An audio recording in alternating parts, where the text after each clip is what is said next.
Of course, humans like to simplify things, to condense them down into their constituent parts and their step-by-step processes, to make them understandable.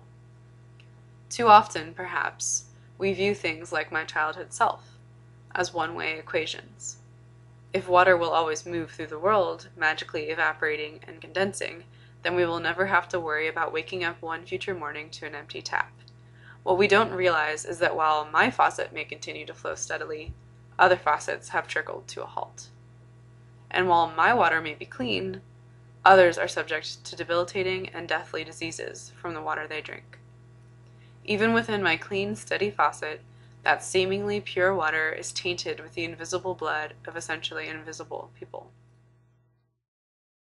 Realizing that I am privileged in my position, both in terms of being able to access clean drinking water on a pretty constant basis, as well as having the means to academically discuss the issue of water, I declare that it is of utmost importance to myself and many others that this element be immediately addressed more significantly than it is in the current discourse. I want to live in a world where the solutions to our problems are more than just band-aids, which hide the deepest cuts from the eyes of the privileged, but cause them to sting all the more for those who bear them. I want to work for a world in which each human life is appreciated, and in which the water does indeed follow a simple cycle, as it flows untarnished along its natural path. The irony, of course, is that the oversimplification of the water cycle I mentioned before has the potential to be accurate. If it didn't act as a blinder to the complicated mess that is current reality, then that reality could be more accessible to change, and we might realize that following water's natural movement through the landscape and through the atmosphere is truly the most viable, logical, and beneficial to all. There is no reason why the perfect condensation-evaporation circle must be broken, and there is no reason why we cannot use our water justly by allowing not just fair access to water by all humans, but also allowing fair access to the full natural cleansing cycle by all water molecules. By re-embedding culture and nature into the world's bodies of water, including everything from naturally occurring filtration processes to spiritual rituals, the symbiotic relationship of water, soil, food, animals, plants, and humans can be rejuvenated in a way that eliminates the impurities of the current corporate system and creates a new order of justice. This world can be envisioned on many scales. It involves a worldwide declaration of clean water as a human right, and proper water movement as nature's right, an intensified nationwide regulation of water corporations, if not the elimination of them, the development within cities and neighborhoods of imaginative and holistic water usage practices, and the individual choice and consciousness of the full story of water before it arrives in my faucet and after I've disposed of it.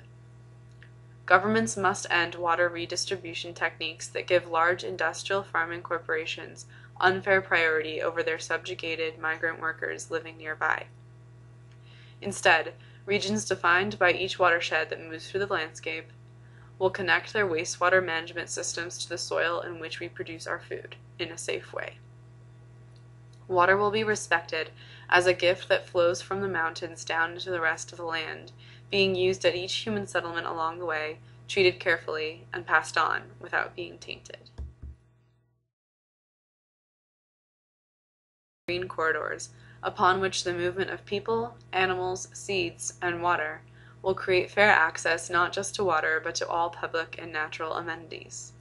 They will become avenues of movement but also nodes of gathering, where all members of the environment can interact with each other and enjoy an educational, healthful, active, artistic, emotional, and spiritual center. They will also be a place for local commerce, with direct engagement between the producer and consumer. The corridor would branch out through each city and be accessible by public transport. Bodies of water that are considered toxic from past industrial usage, pollution, or otherwise, will be revitalized through natural filtration with gravel and particular species of plants. The green corridor will utilize permacultural principles by combining animals and plants in the same space. This is essential in sustainable production of food, because what conventional industrial farms consider to be waste, such as animal manure, instead becomes a necessary helpful input, such as natural fertilizer. However, by also including the urban and the human into this relationship, food and nature become much more accessible, holistic, and culturally embedded. Many bodies of water are nearby past industrial zones, which utilize them for energy creation, transportation, and waste dumping. In many cities, areas near industrial or past industrial zones tend to be isolated from public resources, creating low-income pocket neighborhoods. With the rejuvenation of these zones, such neighborhoods would instead be given the highest priority, the most access to the gathering spaces, and an active role in its functions. In that respect, income diversity for housing and other policies must be in place to avoid the gentrification of these areas, which usually comes at the cost of pushing the underprivileged out. These corridors will also become lines for movement through the city. At times, that may mean citizens swimming or kayaking down a river to get to work each day. In other situations, the rail trail concept may be applied to create bike and pedestrian paths on the skeleton of old railroads, or underused roads. By creating continuous stretches of green space, these corridors promote justice for the many different groups of people who access them, as well as the animals that need space to move in and through cities. It avoids the problematic failure of many large urban green spaces in that they often become empty barriers between neighborhoods, neglected natural spaces that err to the side of danger, and discourage many species of animals because they are so isolated from each other. These spaces will form around bodies of surface water, including lakes, ponds, streams, rivers, bays, and the ocean, but cities will also take into account the water that is beneath us, underground. Corporations and individuals will be held responsible for their treatment of water, and water and its fellow ignored masses will no longer be invisible. This change, this movement, will occur on the level of design, but it will also come from those people who have not had a voice in public knowledge, and it will require the cooperation of those on every level of income, power, and privilege. In this near future world of water-wise cities and water-loving citizens, the disappointment I had as a child, and that many people still have today as adults, at the false perfection of the water cycle, can be obliterated. Allowing the water to live to its full watery potential, with us as its stewards alongside it, participating on equal ground with it, rather than trying to control it and failing miserably, justice, however slowly, will flow to the darkest corners of the world and fill the bellies of the thirsty to their heart's content.